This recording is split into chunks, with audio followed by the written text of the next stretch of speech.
Hi cuties, my name is Hanako Kozumi and this is the channel Nerdy Nekoma. Everything here is about Haikyuu chat stories and fanfic.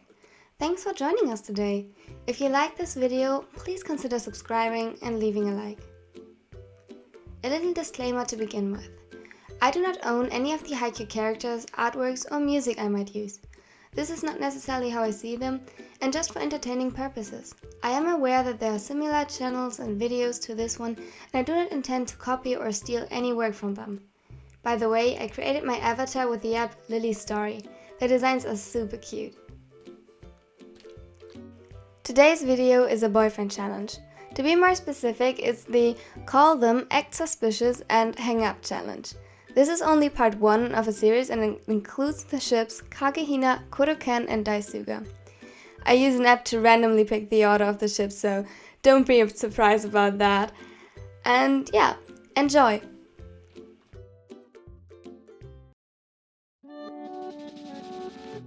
Oikawa created a group chat. Oikawa added Suga, Yuku, Zamu, Yams, Kashi, Shibi-chan, Kenken, Noya, Suna, Yahaba, Eno, Yakshi, Maki, Shirabu, and 10 to the I challenge you all, group chat. Yoho, Sparkles. Haikawa.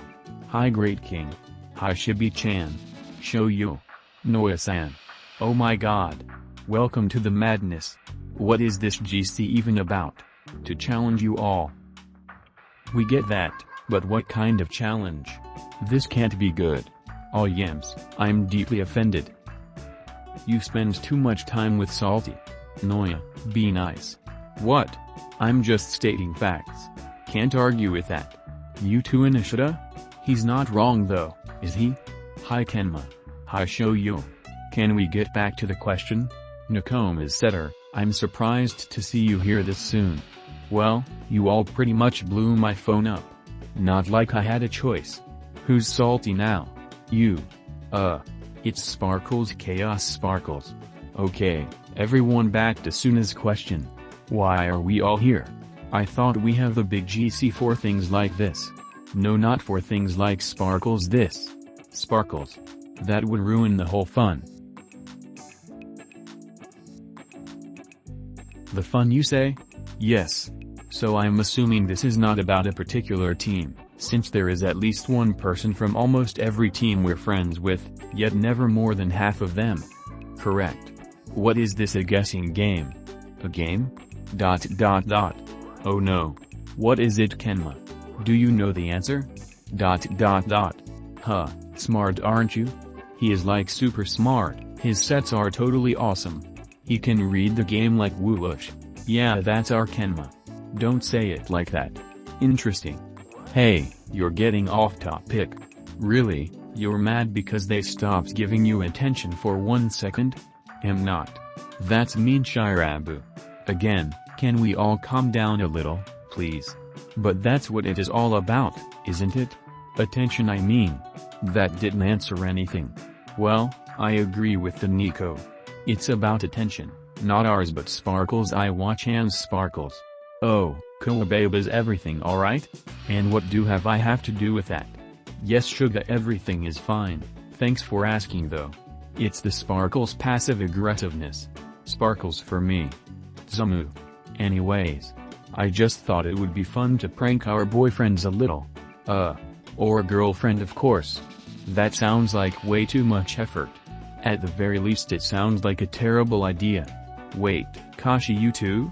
And Yahaba? Even though you always lecture Mad Dog for not respect of his senpais? Senpais get respect if they deserve it, not for their stupid ideas. Besides, don't call him that. Okay, but don't decline as long as you don't know what it is about. So?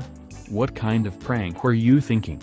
Well, how about call them, act suspicious and then just hang up? That's not as bad as expected. Hey, it sounds fun, I'm in. I guess me too. Yes, Shibi and Nakoma's setter. Well, I guess if Hinata is joining, I can do that too. It really doesn't sound so bad after all. I'm in. Heck yeah. I guess me too. What about the others? Don't tell me you're too afraid. I'm not, I just don't wanna deal with a crying leaf. Sure. God damn it. Fine, I'll join. But hey, all the consequences are on you. I'll join too. Me too. Fine. Alright, the only one missing is Zamu. White Zamu. Don't you want to help your best friend with this? Akawa babe. No, it's just that homie and I only ever talk over the phone. But you know what, for you I'll do it. Let's just hope he forgives me afterward. Dramatic much. Alright, now that everything is settled, let's start. Who wants to go first? Can I? Of course, Shibi-chan, happy to see that at least one person likes this idea.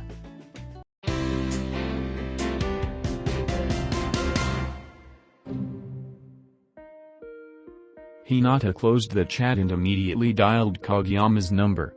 Meanwhile, he walked up and down in his room and almost stumbled a couple of times over something on the floor. The phone ringed once, twice, and with every time Hinata got more nervous and excited. After the fourth time, Kageyama answered. Oi Boke, what do you want? Hey. Hinata? Hinata was frozen in place the moment Kageyama had picked up. He hadn't thought about this part. What was he even going to say? Oi dumbass. Why did you even call in the first place? Hey. I'm not a dumbass, you are. You just called me and said nothing. Sounds pretty dumb to me. Mean. At least I did call. So? You never do. Not true. Their bickering lasted for at least 5 minutes until Hinata remembered that he was supposed to do the challenge. I bet I can call you more often within the next month than you can call me.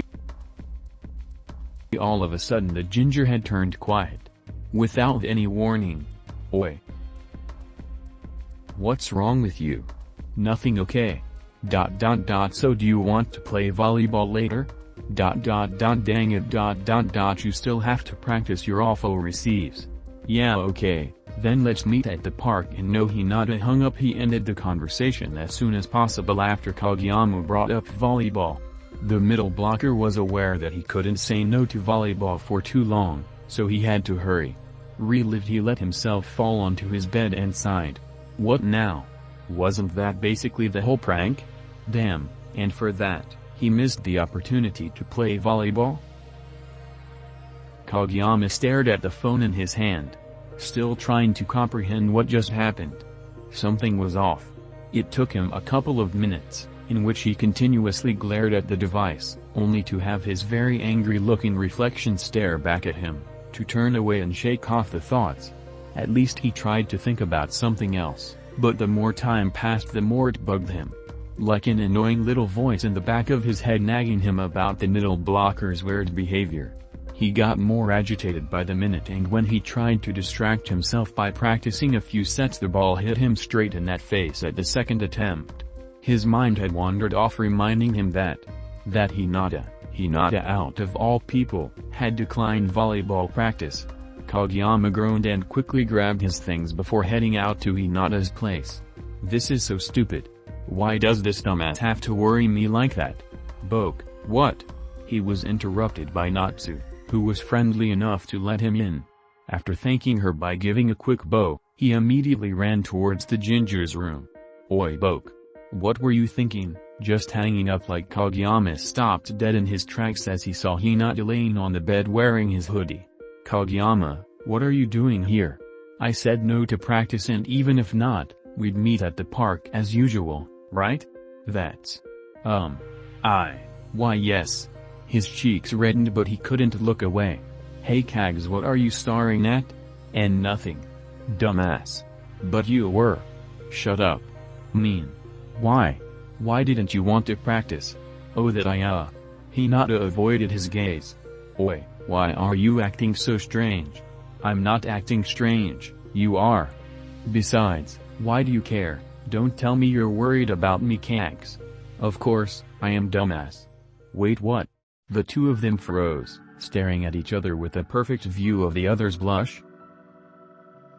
So let's just practice. Hinata tried to change the topic and Kageyama was quick to agree, but before they could leave the room the younger stopped him. He held onto his wrist and looked him right in the eyes, still blushing like crazy. But that didn't matter to him right now. What did, however, is Hinata. He needed to get this over with, to tell him what he thought. You know that I like you, right? Why yes, the ginger's blush deepened almost as if it tried to match his hair.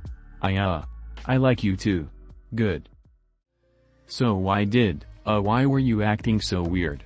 Oh, that was nothing. Kageyama's expression darkened and he frowned at the smaller Hinata. Declined volleyball practice, that was not nothing. No, really I mean it. It was just a challenge from the great king. What? Oh, looks like Tobio-chan really does have a soft side for Shibi. Hey, Shoyo, are you okay? He looked pretty mad. Who wouldn't be, after realizing that you worried about nothing but a stupid prank? Oh, Eno-chan, is that fear I'm hearing? My chances to survive this are still higher than yours, Oikawa. Anyways, who wants to go next? Oh, come on. Okay, then how about the pretty setter from Nakoma, Kenma? Why me? Shibi-chan was the first one to agree and you were the second, so it's your turn. Technically you were the first one to agree since this is your idea. Don't worry, I'll go soon. But Iwa is still studying right now and he would definitely kill me if I interrupt him. But look at the bright side, if you do it now you can just get it over with faster. Fine.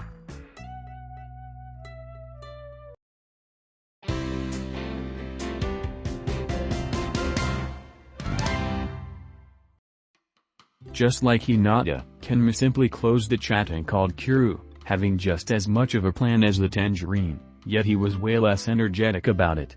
He didn't feel like putting much of an effort into a challenge like this and part of him wondered if Kuro would even notice a difference like that. He placed the phone beside him and clicked on call while continuing to play on his Switch with the other hand. The phone rang only once before he heard the voice of his beloved through the speaker. Hey kitten. Kenma stayed silent, not knowing what to say. The only sounds that were audible in his room derived from his Nintendo. Kenma, are you okay? Yeah. So? Huh? You called me, I'm assuming you right. Kenma hangs up without another word. This is stupid. What was this challenge for anyway? To say that Kuro freaked out was an understatement. He started losing his mind the moment Kenma's name appeared on his screen. Everyone who knows Kenma knows that he doesn't call. Never. He texts people constantly, but he does not call them. It makes the setter nervous and he panics. So the captain assumed the worst, answering but tried playing it cool.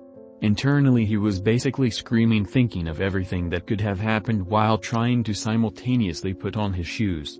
What happened? Is he injured? Drowning? Has he been stabbed? Where even is the nearest hospital? But when Kenma answered, calmly, it didn't sound like he was in any pain.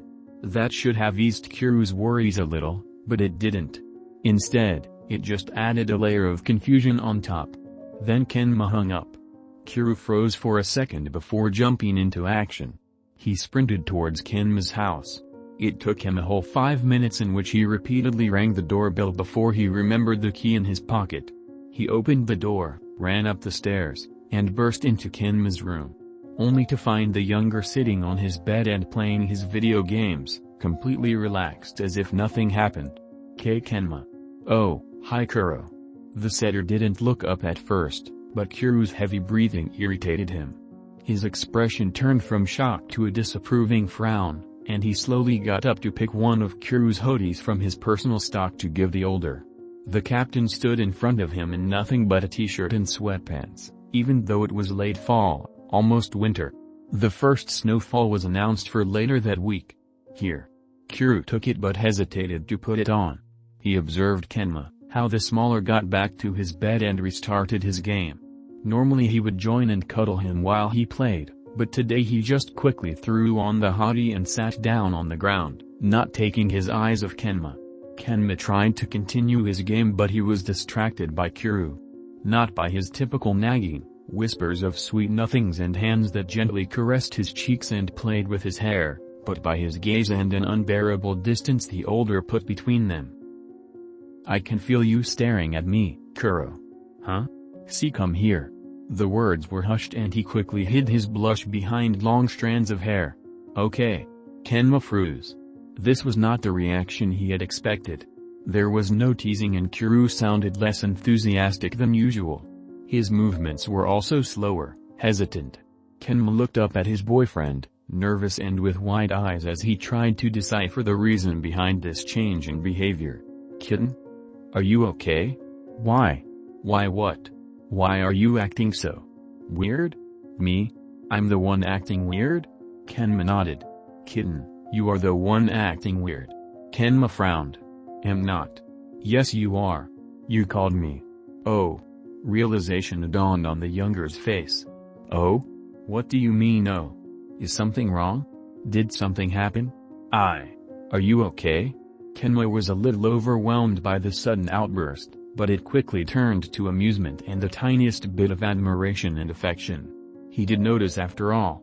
A small smile spread on the setter's face and he quickly hid it by burying his face against Kuro's chest. Kenma? The worry was still evident in Kuro's voice even though Kenma seemed fine, even though he had seen the latter smiling.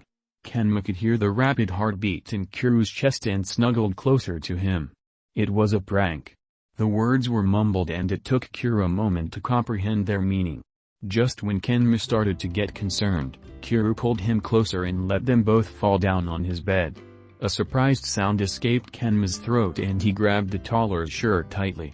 You really had me worried there, kitten. Sorry. Kuro hummed against his hair and started to tenderly play with the blonde strands as normally.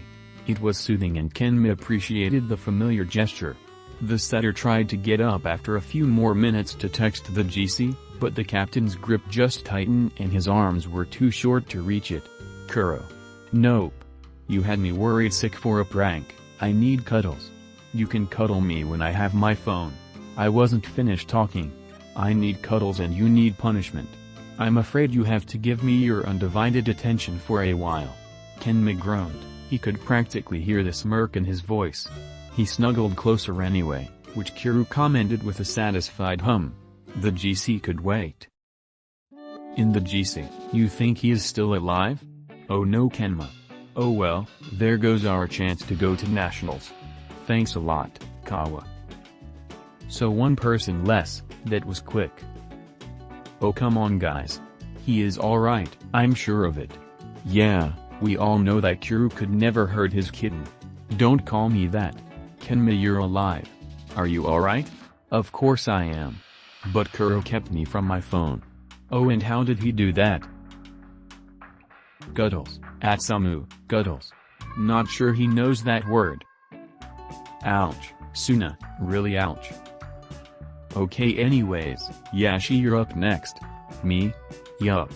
Do I have to? I mean I'll do the challenge. Definitely. I said I would after all. But do I have to go so soon? Not that I want to back out or anything. No, I wouldn't.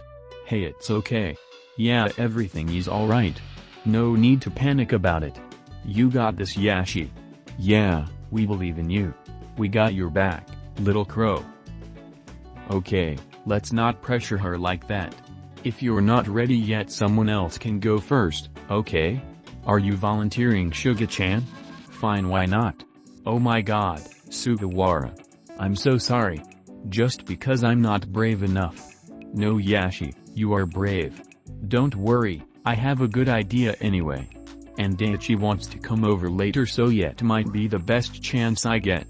Oh he is coming over. Stop with that emoji already. Suna?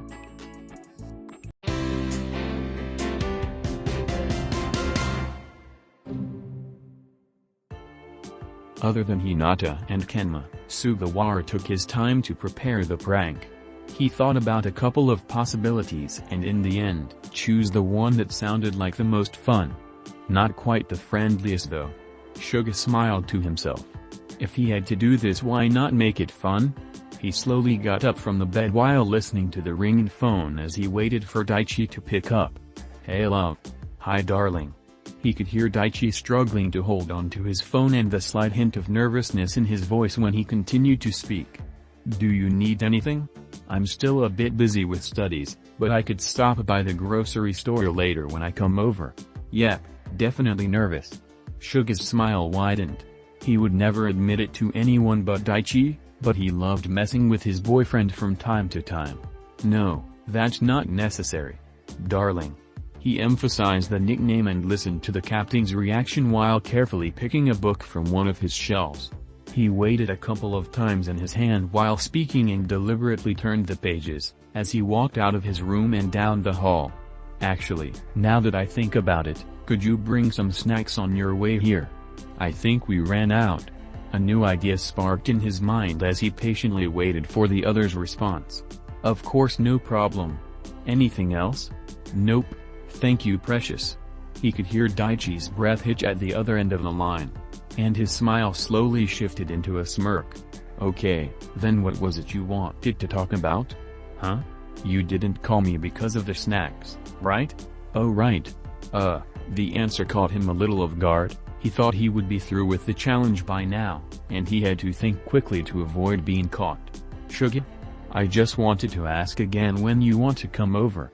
5 p.m., as we said. Sugawara could hear the skepticism in his partner's voice and be fast to change his own, from slightly teasing to quiet and pleading. I just missed you, that's all. With all of the studying, we rarely see each other anymore. We do in school. Sighs, I know. And I'm coming over this evening so that we can make up for some of the lost time. It warmed Suga's heart to hear how Daichi's voice turned soft, and the way his boyfriend cared for him made the setter feel almost jolly and giddy. Internally he was melting from the sweetness. But he kept his composure and deliberately stretched the hand with his book so that it hovered over the stairs. That sounds nice. He couldn't hide the honest joy behind those words. It does, and I'll be there before. Daichi's sentence was cut off by the loud sound of the book hitting the hard wood. Once, twice, and 5 times in total before it slid to a halt. A heavy silence followed the loud noise, and Suga started to count in his head. 1, 2, 3. Suga? Suga, are you alright? Suga? Suga hung up. Daichi wasted no time. He quickly put his books aside and sprinted downstairs. Within seconds he managed to get his shoes and jacket on and said a quick bye to his, a little worried-looking, father, who prepared dinner in the kitchen. It wasn't until he ran half of the way towards Suga's house that he realized that it would have probably been smarter to tell him. He would most likely know what to do and could have driven him there too. He internally cursed his rushed action, before concentrating on the task at hand. There was no use in going back now. He was almost there, and if Suga was injured he couldn't waste any more time. Arriving at Suga's, he ran straight up to the door and rang the doorbell. Once, he managed to wait for a whole 4 seconds, twice, 2 seconds. After 6 times and approximately 25 seconds, in which he didn't even give himself the time to catch his breath, realization dawned on the captain's face. Sugawara's parents weren't home. That's why they wanted to meet here after all. And if Suga was hurt, that meant there was no one to open the door.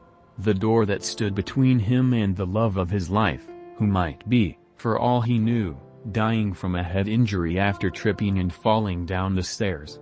No. His breathing was heavy and he didn't even realize that he was crying until his vision started to blur. He put one hand against the doorframe to stabilize himself as he fought the sudden pain in his chest and sides from sprinting, and the violent trembling of his body, that accompanied the sobs stuck in his throat. If it wasn't for the surprising absence of his support, Daichi might have failed to notice that the door has been opened. This way, however, he stumbled forwards and managed to catch himself just in time before almost colliding with the person who'd forever be his personal hero. He didn't look at them, didn't even acknowledge their existence further than feeling grateful, before storming straight past them inside, searching for Sugawara. Suga was too shocked at Daichi's appearance to act immediately after the other had run into the house. From all the things he had been expecting, this wasn't it. At least not to such an extreme, and guilt overcame his consciousness. He closed the door and followed the captain, still a bit shaken at the turn of events, but that was nothing compared to Daichi, who was standing in front of the stairs frozen. As if he tried to decide if he should look upstairs for his beloved after he didn't find him, where he anticipated the setter. Daichi? Daichi turned around, only now acknowledging his boyfriend leaning against the door frame. Without taking time to comprehend the situation, he closed the distance between them and checked the other for obvious injuries, before lifting him gently into his arms. Whoa, what? Dai, what are you doing? I'll bring you to a hospital. Suga's eyes widened in shock before he burst out laughing. And why is that? He said while trying to regain his composure. Daichi looked at him confused. The whole situation didn't make any sense. Why you fell down the stairs? I heard it over the phone. Suga, that is not something to be taken lightly, you have to. Dai, hey, it's okay, calm down. He softly placed his hands on the taller's shoulder and cheek, tenderly caressing the skin of his lover. But you. I didn't. What? I didn't fall down the stairs. Then what? I just. He pointed to the kitchen counter on the other side of the room, where he placed the book. Dropped my book. An apologizing smile spread across his face. But why did you hang up? I was so worried. My battery died. Oh. Hey Dai? Huh? Yes, love? Thanks for saving me. I love you. Daichi blushed and a warm smile full of affection spread on his face. I love you too.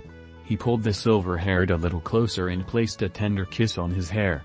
The younger chuckled and tried putting Suga down again, but the latter just tightened his grip and buried his face in Daichi's neck. Are you going back to studying now? No, don't worry. I don't think I can concentrate after this. They spent the rest of the day cuddling and binge-watching. Suga made sure to whisper sweet nothings and little promises to his beloved from time to time, to ease his nerves and reassure him of his well-being. In the GC. What the? OMG Suga. Haikyuutexts. Who knew you could be so cold? I was not expecting that. Oh ho ho, Karasuno no truly is a team of demons after all. Oh my, Suga. I admit that was surprising. Don't say it like that. It sounds as if you are proud of him. Who says that I'm not? Oikawa no. Oikawa yes. Oh my god, how am I part of this? Oh come on Suna, this is fun. No. Why didn't you tell him that it was a prank? Excuse me, but I wanted to live for a little longer. Valid point.